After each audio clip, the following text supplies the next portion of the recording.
What exactly happens in our bodies when we speak? What are the components involved in a voice? This all falls into the category of mechanics, and really it is the backbone of your character's sound. If you want to learn what those components are, stick around and I'll show you.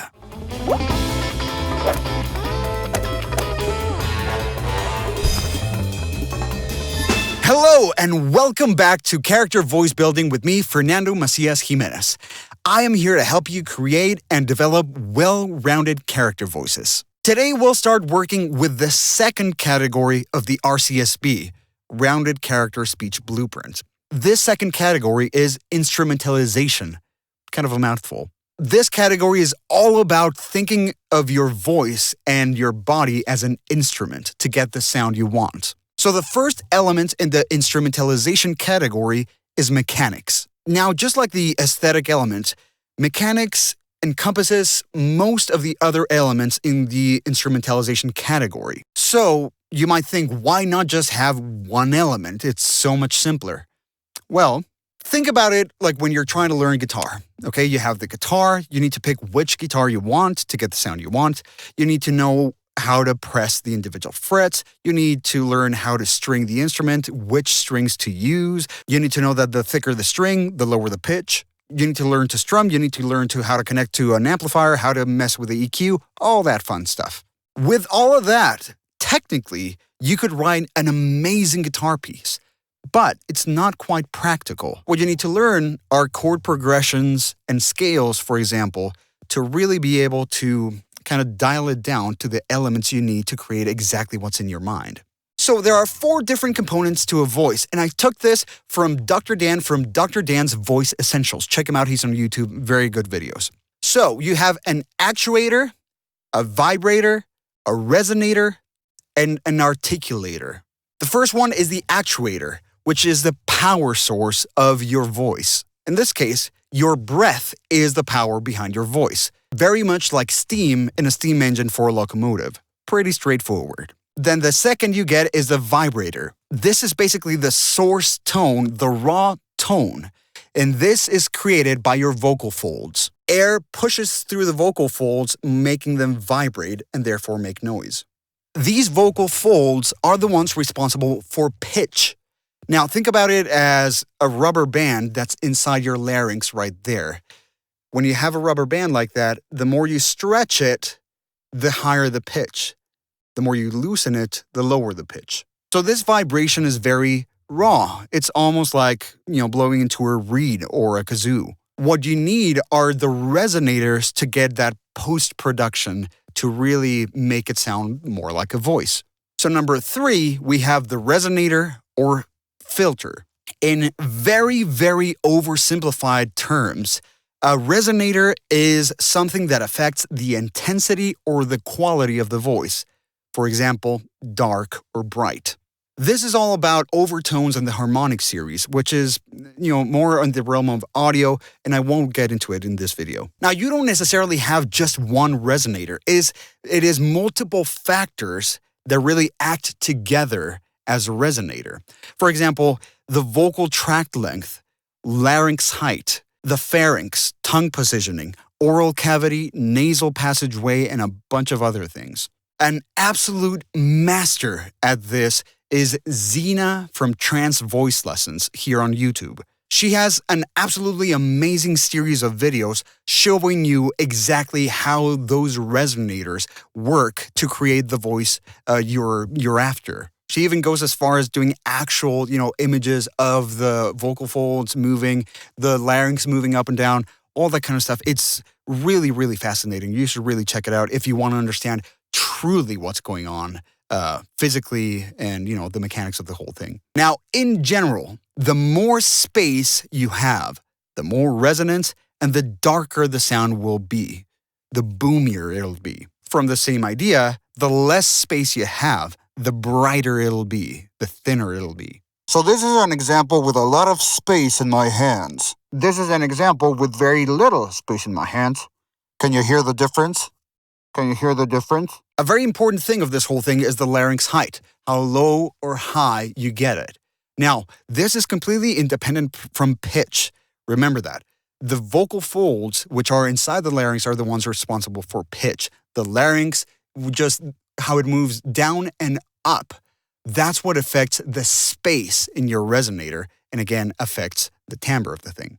A great example that I learned from Ziana was, so you'll hear it as I move my larynx down to up.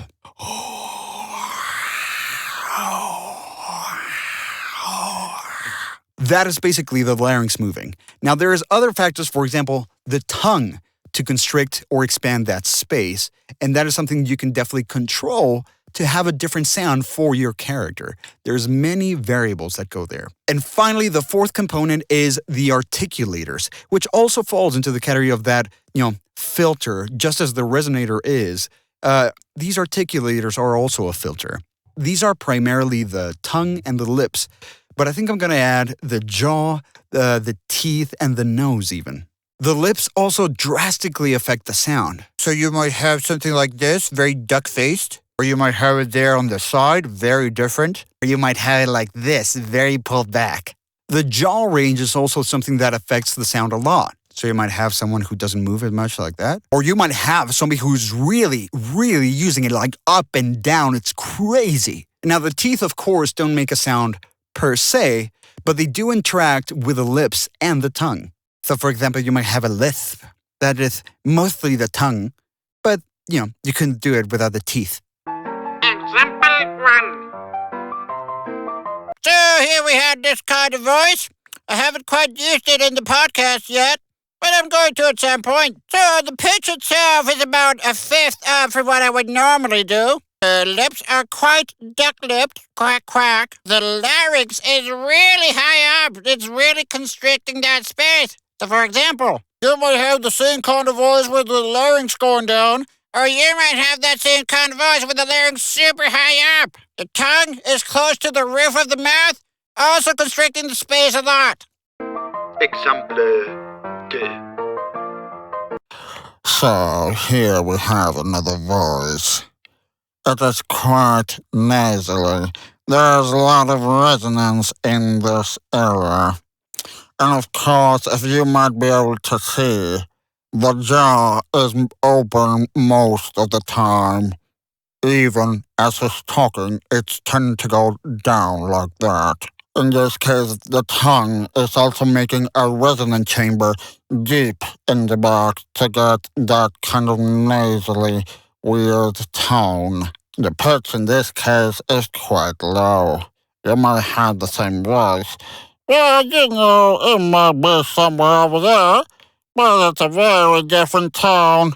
Whereas when you have that lower tone, the lower pitch really changes. Example 3. An excellent example in the industry that I found was from a behind-the-scenes clip from the SpongeBob movie. You'll see Mr. Krabs is being performed with very smiling lips. Well, Plankton, like a reheated Krabby Patty, you've been foiled again! Squidward is very open, but very clearly trying to get that nasal resonance. We're out of Krabby Patties right now!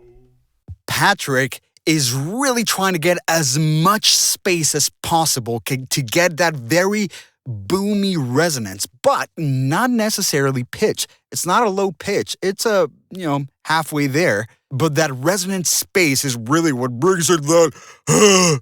The lips are also protruding forward a little bit. Good morning, Squidward. I'll have the usual. With cheese.